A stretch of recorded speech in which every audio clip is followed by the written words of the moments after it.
Pernahkah kamu membayangkan bagaimana ribuan pasukan perang terkuat di dunia saat itu hancur lebur hanya karena kerikil kecil? Ini adalah kisah nyata yang mengubah sejarah dunia selamanya. Kita mundur ke tahun 570 Masehi.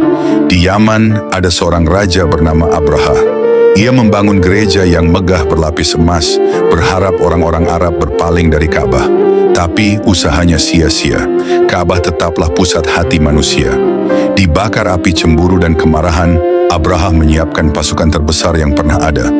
Ia membawa ribuan prajurit dan pasukan gajah raksasa. Tujuannya satu, meratakan Ka'bah dengan tanah.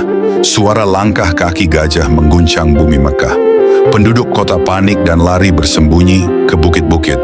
Tidak ada yang berani melawan. Saat itu, kakek Nabi, Abdul Muthalib, menemui Abraha. Bukan untuk memohon, tapi meminta untanya dikembalikan. Ketika Abraha heran kenapa ia tidak membela Ka'bah, Abdul Muthalib berkata dengan tenang, "Aku adalah pemilik unta-unta ini. Sedangkan rumah itu, Ka'bah, ada pemiliknya sendiri yang pasti akan melindunginya." Dan benar saja, saat pasukan gajah hendak menyerbu, keajaiban pertama terjadi. Gajah terbesar mereka, yang bernama Mahmud, tiba-tiba duduk. Ia menolak melangkah maju ke arah Ka'bah. Dipukul, dipaksa, ia tetap diam. Tapi anehnya, jika diarahkan ke Yaman, ia mau berdiri. Tiba-tiba langit Mekah berubah menjadi gelap gulita. Bukan karena mendung, melainkan datangnya ribuan burung ababil dari arah laut. Burung-burung itu membawa batu sijil, batu panas yang berasal dari neraka.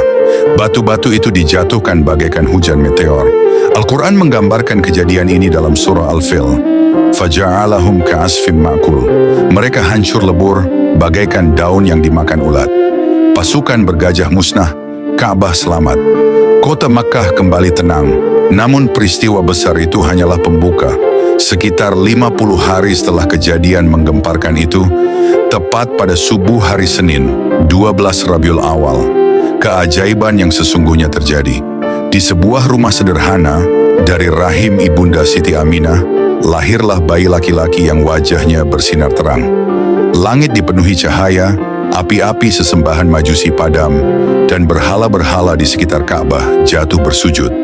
Bayi itu diberi nama Muhammad, yang artinya orang yang terpuji.